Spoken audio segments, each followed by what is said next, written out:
بسم اللہ الرحمن الرحیم۔ حجۃ الوداع 10 ہجری۔ جب جزیرہ عرب میں دعوت کی تبلیغ مکمل ہو گئی اور اللہ نے اہل ایمان کی ایسی جماعت پیدا فرما دی جو دعوت کی حفاظت کی ضامن اور اسے زمین کے کونے کونے تک پہنچانے کی کفیل تھی، تو اللہ نے چاہا کہ رسول اللہ صلی اللہ علیہ وسلم کو ان کے انتقال سے پہلے ان کی جہد پہم کا ثمرہ بھی دکھلا دے۔ چنانچہ آپ کو ذی الحجہ 10 ہجری میں اللہ تعالیٰ نے بیت اللہ کے حج سے مشرف فرمایا۔ آپ نے حج کا ارادہ فرمایا تو لوگوں میں اس کا اعلان کر دیا، چنانچہ مدینے میں بہت سے لوگ جمع ہو گئے۔ ہفتے کے دن جبکہ ذی القعدہ گزرنے میں 5 دن باقی تھے، یعنی 26 ذی القعدہ کو آپ نے بالوں میں کنگھی کی، تیل لگایا، تہبند باندھا، چادر اوڑھی اور ظہر کی نماز کے بعد مدینے سے چل پڑے اور عصر پڑھنے سے پہلے ذوالحلیفہ پہنچ گئے۔ وہاں پہنچ کر 2 رکعت عصر پڑھی، پھر وہیں رات گزاری۔ صبح ہوئی تو آپ نے فرمایا: اتانی لیلۃ آت من ربی فقال صلی فی ھذا الوادی المبارک وقل عمرۃ فی حجہ۔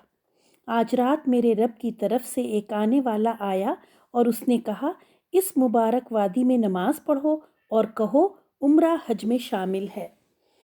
یہ در حقیقت حج میں عمرے کی اباحت تھی، جس سے اہل جاہلیت انتہائی برا سمجھتے تھے۔ پھر رسول اللہ صلی اللہ علیہ وسلم نے ظہر سے پہلے غسل کیا، سر اور بدن میں خوشبو لگائی جس میں مشک بھی تھا، پھر تہبند باندھا، چادر اوڑھی، پھر 2 رکعت نماز ظہر کی پڑھی اور مصلی ہی پر حج اور عمرے کا احرام باندھا اور دونوں میں قران کیا۔ پھر فرمایا: اللہم لبیک بعمرۃ وحج، اے اللہ عمرے اور حج کے لیے حاضر ہوں۔ اس کے بعد لبیک پکاری، جس کے کلمات یہ تھے: لبیک اللہم لبیک، لبیک لا شریک لک لبیک، ان الحمد والنعمت ولک الملک لا شریک لک۔ ہم بار بار حاضر ہیں، اے اللہ ہم بار بار حاضر ہیں، تیرا کوئی شریک نہیں، ہم بار بار حاضر ہیں، یقیناً تعریف اور نعمت تیرے لیے ہے اور بادشاہت بھی، تیرا کوئی شریک نہیں۔ اور کبھی کبھی فرماتے: لبیک الہ الحق، معبود برحق ہم بار بار حاضر ہیں۔ پھر مصلی سے اٹھ کر اونٹنی پر سوار ہوئے اور پھر لبیک پکاری، اور جب اونٹنی آپ کو لے کر میدان میں چل پڑی تو آپ نے پھر لبیک پکاری۔ نماز کے بعد ذی الحجہ ہی میں آپ نے ہدی یعنی قربانی کے جانوروں کے کوہان چیرے اور انہیں قلادے پہنائے۔ اس کے بعد آپ نے اپنا سفر جاری رکھا۔ ہفتے بھر بعد مکے کے قریب پہنچے تو ذی طویٰ میں رات گزاری اور وہیں فجر پڑھ کر غسل فرمایا، پھر مسجد حرام میں داخل ہوئے۔ یہ اتوار ذی الحجہ کی صبح تھی۔ آپ صلی اللہ علیہ وسلم نے بیت اللہ کا طواف کیا اور صفا مروہ کی سعی کی، پھر بالائی مکہ میں حجون کے پاس قیام فرمایا اور دوبارہ پلٹ کر طواف نہیں کیا، البتہ احرام برقرار رکھا، کیونکہ آپ صلی اللہ علیہ وسلم قارن تھے، یعنی حج اور عمرے کا احرام اکٹھا باندھا تھا، اور اس کی وجہ یہ تھی کہ آپ ہدی یعنی قربانی کا جانور ساتھ لائے تھے۔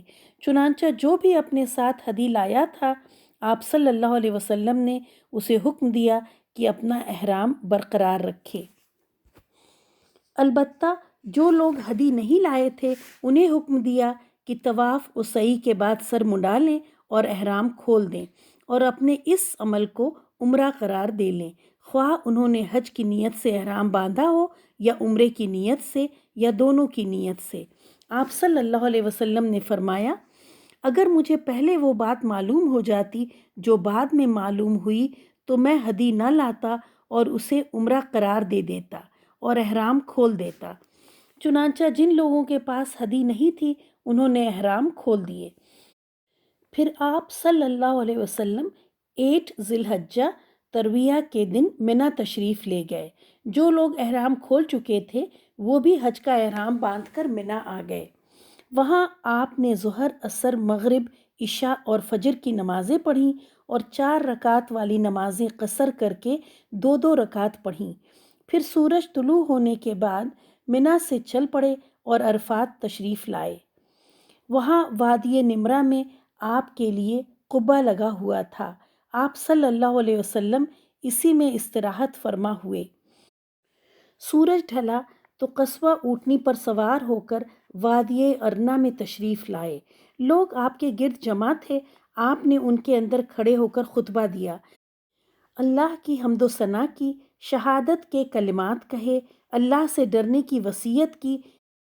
پھر جو باتیں کہیں ان میں آپ صلی اللہ علیہ وسلم نے فرمایا، لوگو میری بات سنو، مجھے نہیں معلوم، غالباً میں تم سے اس سال کے بعد اس مقام پر کبھی نہ مل سکوں گا۔ تمہارا خون، تمہارا مال اور تمہاری آبرو ایک دوسرے پر اسی طرح حرام ہے جس طرح آج کے دن کی، موجودہ مہینے کی اور موجودہ شہر کی حرمت ہے۔ سن لو، جاہلیت کی ہر چیز میرے پاؤں تلے رون دی گئی، جاہلیت کے خون بھی ختم کر دیے گئے، اور ہمارے خون میں سے پہلا خون جسے میں ختم کر رہا ہوں وہ ربیہ بن حارث کے بیٹے کا خون ہے۔ یہ بچہ بنو سعد میں دودھ پی رہا تھا کہ بنو حذیل نے اسے قتل کر دیا، اور جاہلیت کا سود ختم کر دیا گیا، اور ہمارے سود میں سے پہلا سود جسے میں ختم کر رہا ہوں وہ عباس بن عبد المطلب کا سود ہے۔ اب یہ سارے کا سارا سود ختم ہے۔ ہاں، عورتوں کے بارے میں اللہ سے ڈرو، کیونکہ تم نے انہیں اللہ کے امان کے ساتھ لیا ہے اور اللہ کے کلمے کے ذریعے سے ان کی شرمگاہیں حلال کی ہیں۔ ان پر تمہارا حق یہ ہے کہ وہ تمہارے بستر پر کسی شخص کو نہ آنے دیں جو تمہیں گوارا نہیں۔ اگر وہ ایسا کریں تو تم انہیں مار سکتے ہو، لیکن سخت مار نہ مارنا۔ اور تم پر ان کا حق یہ ہے کہ تم انہیں معروف طریقے سے کھلاؤ اور پہناؤ۔ اور میں تم میں ایسی چیز چھوڑے جا رہا ہوں کہ اگر تم نے اسے مضبوطی سے پکڑے رکھا تو اس کے بعد ہرگز گمراہ نہ ہوگے، اور وہ ہے اللہ کی کتاب۔ اور تم سے میرے متعلق پوچھا جائے گا تو کیا کہو گے؟ صحابہ نے کہا، ہم شہادت دیں گے کہ آپ نے تبلیغ کر دی، پیغام پہنچا دیا اور خیرخواہی کا حق ادا فرما دیا۔ یہ سن کر آپ نے شہادت کی انگلی کو آسمان کی طرف اٹھاتے اور لوگوں کی طرف جھکاتے ہوئے فرمایا، اللہم اشہد، اللہم اشہد، اللہم اشہد۔ اے اللہ گواہ رہ، اے اللہ گواہ رہ، اے اللہ گواہ رہ۔ اس خطبے میں آپ نے مزید کئی امور بیان فرمائے، اور جب فارغ ہوئے تو آپ پر اللہ تعالیٰ کا یہ ارشاد نازل ہوا، اعوذ باللہ من الشیطان الرجیم، الیوم اکملت لکم دینکم واتممت علیکم نعمتی ورضیت لکم الاسلام دینا۔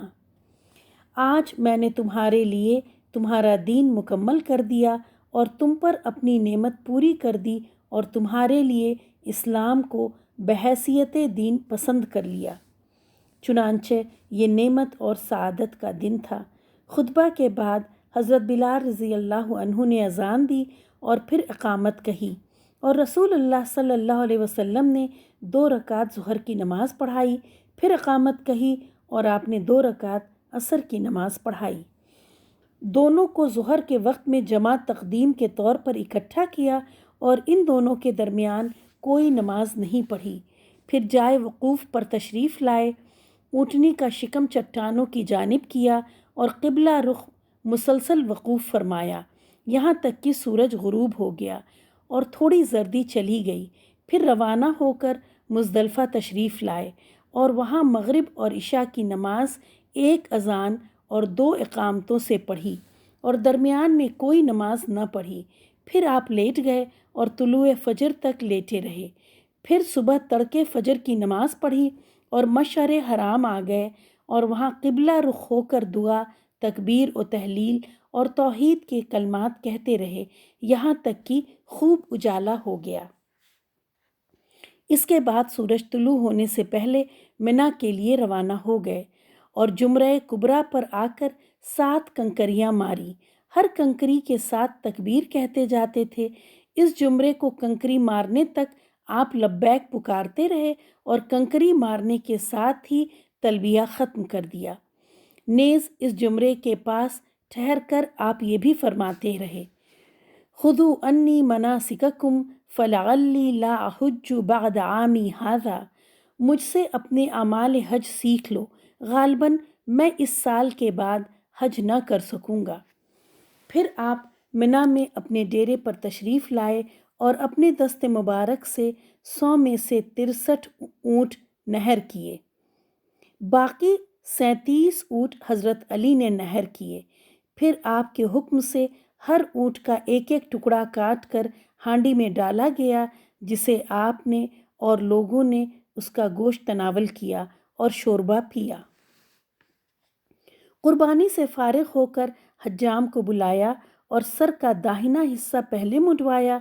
اس نے مونڈ کر 1-2 بال لوگوں میں تقسیم کر دیے، پھر بایاں حصہ مونڈ کر ابو طلحہ کو دے دیا۔ پھر آپ صلی اللہ علیہ وسلم نے اپنے کپڑے پہنے، خوشبو لگائی اور اس کے بعد سوار ہو کر بیت اللہ تشریف لائے اور طواف افاضہ کیا، لیکن صفا مروہ کے درمیان سعی نہیں کی۔ اس کے بعد ظہر کی نماز پڑھ کر بنو عبد المطلب کے پاس آئے، وہ لوگ زمزم پلا رہے تھے۔ آپ صلی اللہ علیہ وسلم نے فرمایا، بنو عبد المطلب، تم لوگ پانی کھینچو، اگر یہ اندیشہ نہ ہوتا کہ لوگ تمہارے پانی پلانے کے اس کام میں تمہیں مغلوب کر دیں گے تو میں بھی تم لوگوں کے ساتھ کھینچتا۔ چنانچہ انہوں نے آپ کو 1 ڈول پانی دیا اور آپ نے اسے پیا۔ اس کے بعد آپ منا واپس آ گئے اور وہاں ایام تشریق یعنی 11، 12، 13 ذی الحجہ تک ٹھہر کر تینوں جمرات کو روزانہ سورج ڈھلنے کے بعد کنکری مارتے رہے۔ جمرہ صغریٰ سے شروع کرتے، اسے 7 کنکریاں مارتے اور ہر کنکری کے ساتھ تکبیر کہتے، پھر جمرہ وسطیٰ اور اس کے بعد جمرہ کبریٰ کو کنکریاں مارتے۔ نبی صلی اللہ علیہ وسلم نے یوم النحر یعنی 10ویں تاریخ کو بھی ایک خطبہ دیا، پھر ایام تشریق کے درمیانے دن یعنی 12 ذی الحجہ کو بھی ایک خطبہ دیا، جس میں خطبہ عرفہ کی باتوں کی تاکید فرمائی اور مزید نصیحتیں بھی کی۔ ایام تشریق کے درمیانے دن خطبے سے پہلے سورہ نصر نازل ہوئی۔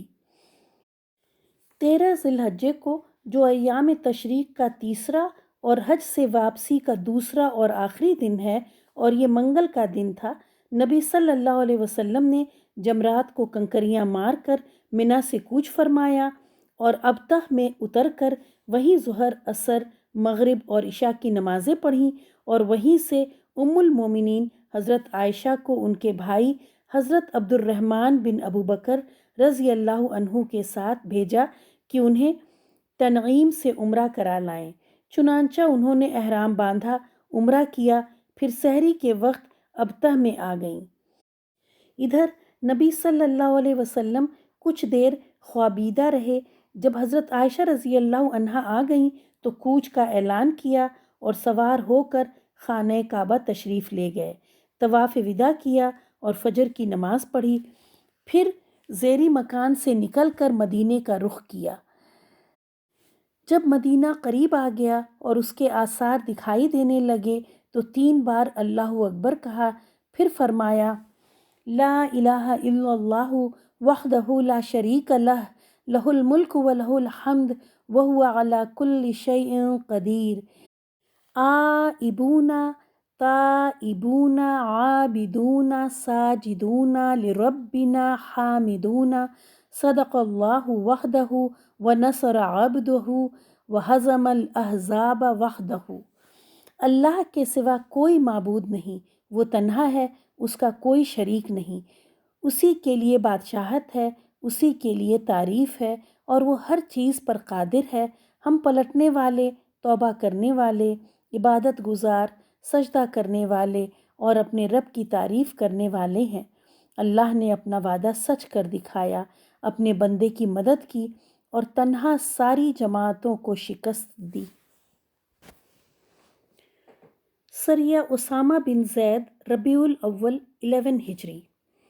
رسول اللہ صلی اللہ علیہ وسلم نے واپس آ کر مدینے میں قیام فرمایا اور 23 سال پہلے آپ نے جو دعوت شروع کی تھی اس کی کامیابی اور اللہ کے دین میں فوج در فوج لوگوں کے داخلے کا جو منظر آپ کے رب نے آپ کو دکھایا اس پر اس کی حمد و تسبیح کرتے رہے۔